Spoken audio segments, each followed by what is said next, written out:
શું યાર ખરીદી નથી હે કાંઈ વાંધો નહીં, નેક્સ્ટ ટાઈમ.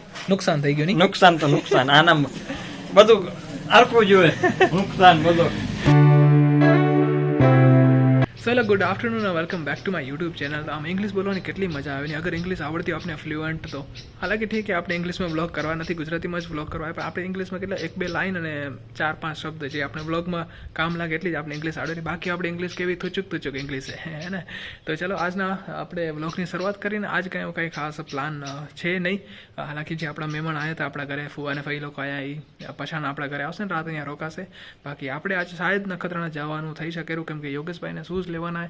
તમને ખબર છે આપણે પ્રવાસ ગયા તો એ ચંપલ લઈ આવ્યા તો, અને રણની અંદર ચંપલ ખરાબ થઈ જાય એ વાત એને નથી ખબર, કેમ કે એ રણમાં પહેલી વાર આપણી સાથે હાલ્યો હતો અને એની ચંપલ ખરાબ થઈ ગઈ. તો આજે શાયદ એ શૂઝ લેવાની પ્લાનિંગ થતી હતી, તો શાયદ નખત્રાણા જવાનું થઈ શકેલું. બાકી અહીંયા કને ફોડલી કેમ થાય યાર, અહીંયા થઈએ બોલો. અને ફોડલીનું કેવું કે જ્યારે કોઈ પ્રસંગ આવે ને ત્યારે જ થાય, મતલબ સમજી લો કે ઘરે લગ્ન હે યા તો પછી સમાજનું કંઈક પ્રોગ્રામ હે, તો એવા ટાઈમે જ થશે તમને જોજો. બાકી તો તમે 12 મહિના તમારો ચહેરો ને એકદમ મસ્ત હશે, જ્યારે કંઈક ફંક્શન આવ્યો ત્યારે જ કંઈક ને કંઈક ઊભું હશે. તો આપણો ગેટની હાલત જો આ છે ને, ટીપા જેવું થઈ ગયું ને. એકચ્યુઅલી આ પાણી નથી, પણ એ થાય છે નાના જીવડા કે મધમાખી કે આવે ને, એ આ કલર કામ કરી જાય. અને આજે સવારના આપણા જે વાળો હોય એનામાં ઝેરી મધ આવ્યું હતું. આજે જ કેવું હોય કે કોઈક બીજી જગ્યાએ બેસવા માટે, એકચ્યુઅલી 1-2 દિવસથી હતું, નીકળી ગયું ઠીક થયું, નહીં તો પછી વખડવાના ચાન્સીસ ઘણા બધા છે, કેમ કે રાતે આપણે લાઇટ ચાલુ કરી તો આપણા ઘરની અંદર આવી જાય. અને જે તમે વાડાના ગેટમાં જોયા ને ટકા એવા આપણા આંગણામાં બી થઈ ગયા, પણ કલર ચેન્જ છે. જે તમને પીળા ડોટ તે ખરા ને, આ બધા એ મધમાખી કરેલા.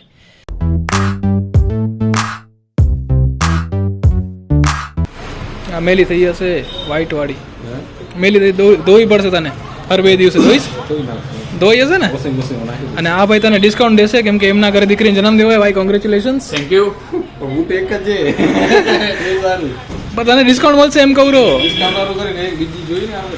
કા સાઈઝ નથી એમ આમાં? સાઈઝ ઠીક है बट बूट एक है भाई. બ્લેક લે, બ્લેક ઠીક રહેશે. તો આપણે વેદભાઈ કને તો કામ ના થયું, આપણે બીજી દુકાને જવું પડશે અહીંયા કને, કેમ કે 1-2 જ મોડેલ હતા વ્હાઇટમાં, અને આ ભાઈને વ્હાઇટ શૂઝ કપેરા. તો આપણે રોનીભાઈની દુકાને આવીને, ભાઈ અમને શૂઝ બતાવો આની સાઇઝના, 1 નંબર હો, ગમી જાય, રાખ્યા ભેગા જ ગમી જાય એવા હો ને. હવે ઊભા થાવ એટલે જલ્દી. અમારા રોનકભાઈ મહેનત તો ઘણી બધી કરેલા, પણ હવે જોઈએ આને પસંદ આવશે કે નહીં. કેમ હા, વ્યક્તિનું પસંદ. વ્હાઇટ કલર કર્યો, વ્હાઇટમાં હવે આવું એને પસંદ નથી. જોઈએ હવે તારો ખજાનો જે બી આજે. હા આ જો આ મસ્ત. ના ના કે અધિકાર વાઈટમાં કિસ્મતમાં નીકળી જાય. તારગન જેટલો હોય ને ખજાનો જૂનો હશે તો હાલશે, 1-2 વર્ષ જૂના મોડેલ હશે તો હાલશે. આપણે વ્હાઈટ કરતું બસ. તમારા રોનક શેઠે ઘણી બધી જો વેરાયટી બતાવી, પણ અમારા ભાઈને પસંદ ના આવી, કેમ કે એને વ્હાઇટ આર્ટિકલ ખપેલું ને. વ્હાઇટ આર્ટિકલ અહીંયા બી લિમિટેડ છે, મતલબ 1-2 જ પીસ છે જે તમે જોયો ને, હા એક જ છે, પણ આમાં બી સાઇઝ નથી કે ભાઈને ગમતી નથી એવું તો કંઈક સીન હે. તો ઠીક છે, વળી પાછી કંઈક તો નવી દુકાને આપણે જવું પડશે ને, ત્યાં જવું પડશે કે મળે રે કે નહીં. આપણે આના માટે શૂઝ જોવા હતા ને આ ભાઈ પોતાના શૂઝ જોવા લાગી ગયા. બોલો તું જવા દે એકવાર, ના થાય તો તને શું કરવાનું હું દઈ દઉં. તો જો રોનીભાઈ કને આપણું કામ થયું નહીં, આના બે ભાઈનું કામ ના થયું. આને કાંઈક સાઇઝમાં ઇસ્યુ આવ્યો હોય તો એને બી કેન્સલ કરી નાખ્યું. શું યાર ખરીદી નથી હે. કાંઈ વાંધો નહીં, નેક્સ્ટ ટાઈમ.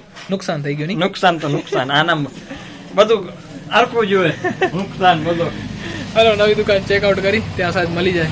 તો મને લાગે આ દુકાનમાં આનું કામ થઈ જશે, કેમ કે અહીંયા આર્ટિકલ મસ્ત છે, અને મને પર્સનલી આ આર્ટિકલ ગમેરું આના કરતાં. જોઈ હવે આ ભાઈને કયું પસંદ આવે. મને આ પર્સનલી સાચે બહુ પસંદ છે. જો આજે સારું લાગેલું.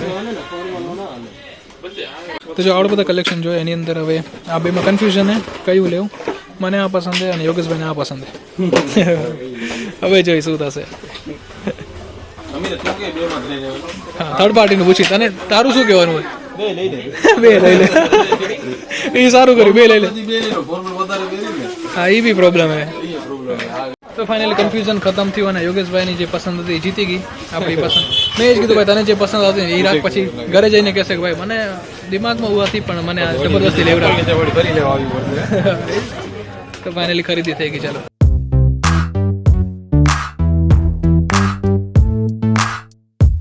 એ ભાઈ તમે જમવા બેસી ગયા હો કા? હે હજુ અમને કેને મળ્યું નથી. જો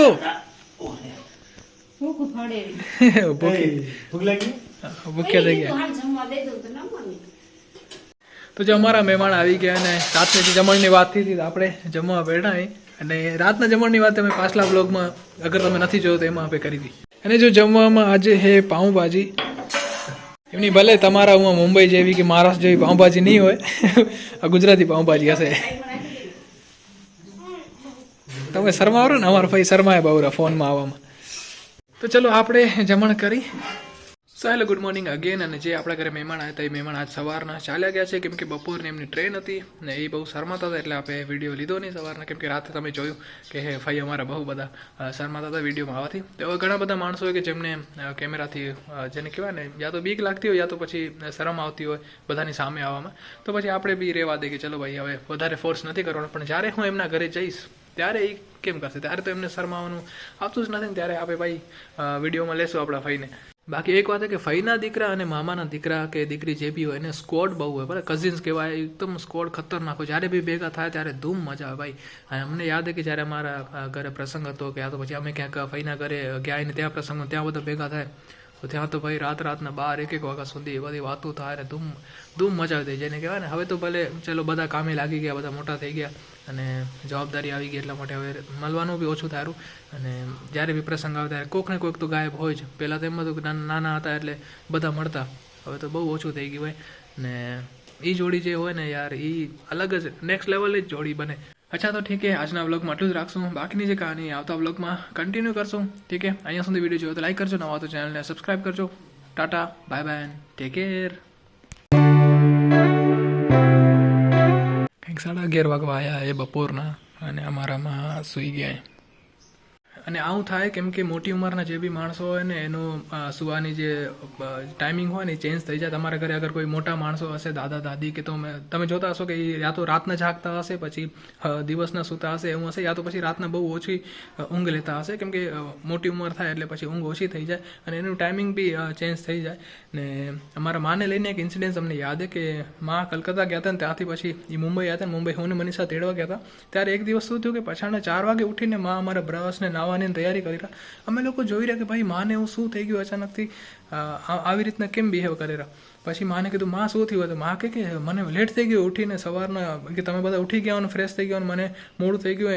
એટલે માં એમ સમજ્યા હતા કે સવારના 10-11 વાગી ગયા, તો એકચ્યુઅલમાં વાગતા હતા પછાડના 4. તો આવું થઈ જાય કે આવું થઈ જાય મતલબ મોટી ઉંમરના થાય એટલે પછી એનું કે જેને કહેવાય ને કે સૂતા એટલે એમ થાય કે રિસેટ થઈ ગઈ મેમરી. અને આ કહાની અમે જ્યારે બી કરીને ત્યારે માં બી બહુ હસે કે હા એ મારાથી ભૂલ થઈ ગઈ હતી, હું સૂઈ ગઈ તે એમ લાગુ કે સવારના 10 વાગી ગયા અને મને બહુ બધું લેટ થઈ ગયું એને. અને ત્યારે શાયદ હું વ્લોગ નહોતો બનાવતો. અગર વ્લોગ બનાવતો હોત ને તો એ મેં જરૂર રેકોર્ડ કર્યું હોત, કેમ કે એ મુમેન્ટ મને લાઈફ ટાઈમ યાદ રહે એવી હતી. અને વ્લોગનું મેઇન કારણ જ એ ભાઈ કે જેટલી બી તમારી મેમરીઝ હોય એ આની અંદર કેદ થાય. આજે એની વેલ્યુ ખબર નહીં પડે, પણ આજથી 5-6 વર્ષ રહીને તમે જોશો ને એ બધી મુમેન્ટ તો તમને એમ થશે કે હા એ સમય આપે આમ આ બધી એક્ટિવિટી કરતા હતા અને આપણું જીવન આવું હતું. તો અમે જે પ્રવાસમાં ગયા હતા ત્યારે જે મહિલા મંડળે આમાં એન્જોય કર્યો તો એ આજે શાયદ એને ખબર નહીં પડે.